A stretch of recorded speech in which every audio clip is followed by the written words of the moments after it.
ओम गंग गणपते नमः। आप सभी का आपके अपने चैनल पर बहुत बहुत स्वागत है। आप सभी पर ईश्वर की कृपा सदा बनी रहे।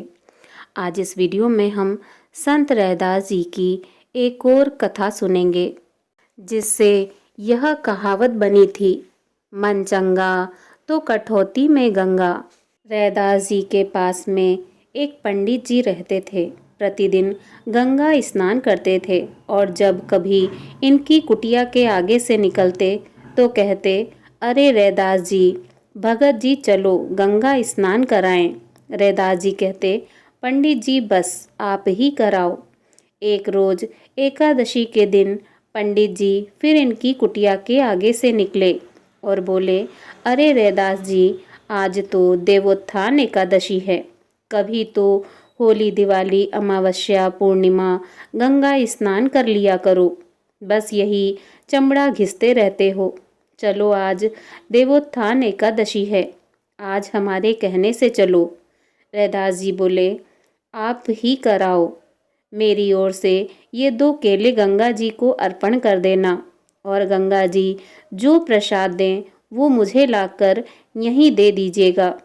पंडित जी चले गए, गंगा जी में स्नान किया और इनके द्वारा दिए गए केले गंगा जी को अर्पित कर दिए। गंगा जी में से गंगा जी का हाथ प्रकट हुआ और उन्होंने एक रत्न जड़ित बहुत ही कीमती कंगन पंडित जी को दिया।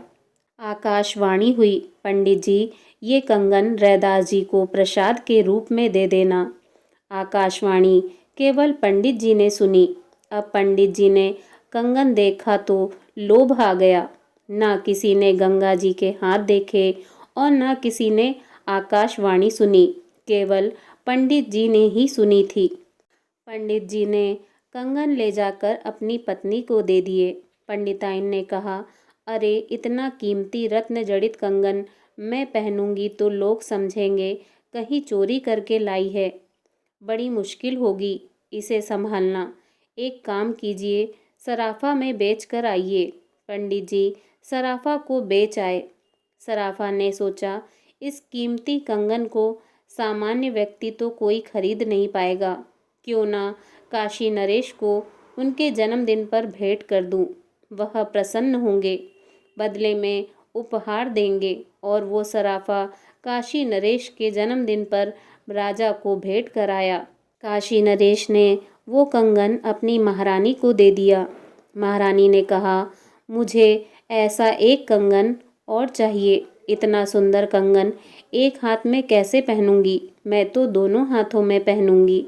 राजा ने सराफा को बुलाया और कहा, लाला जी, ये कंगन आपने कैसे बनाया? ऐसा एक और कंगन बना दो।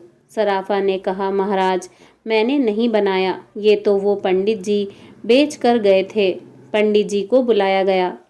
काशी नरेश जी ने कहा, तुम्हारे पास ऐसा एक और कंगन होगा, वो हमें चाहिए। पंडित जी अब दूसरा कंगन कहाँ से लाएं? तो बात तो खुल गई। पंडित जी ने कहा, महाराज, ऐसे ऐसे रैदास जी ने 2 केले दिए थे और उनके फलस्वरूप गंगा जी ने ये प्रसाद के रूप में दिया था। काशी नरेश ने अपनी महारानी से कहा, अब तो आपको रैदास जी के यहाँ उनकी कुटिया पर ही जाना पड़ेगा दूसरा कंगन लेने। अब तो वही ऐसा कंगन गंगा जी से लाकर दे सकते हैं। महारानी कभी रैदास जी की कुटिया पर नहीं जाती थी, क्योंकि वह चर्मकारों की बस्ती में रहते थे। लेकिन उस दिन महारानी काशी नरेश के साथ रैदास जी की कुटिया पर जाने को विवश हो गईं। राजा रानी दोनों रैदास जी की कुटिया पर पहुँचे। काशी नरेश ने कहा, रैदास जी, हमारी पत्नी को ऐसा एक कंगन और चाहिए। आप गंगा जी चलिए और उनसे ऐसा एक और कंगन ले लीजिए।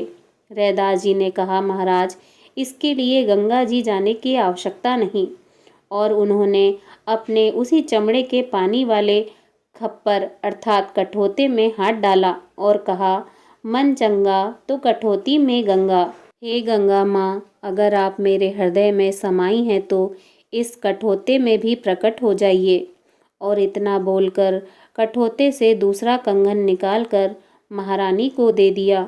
तब से यह कहावत विख्यात हो गई, मन चंगा तो कठौती में गंगा।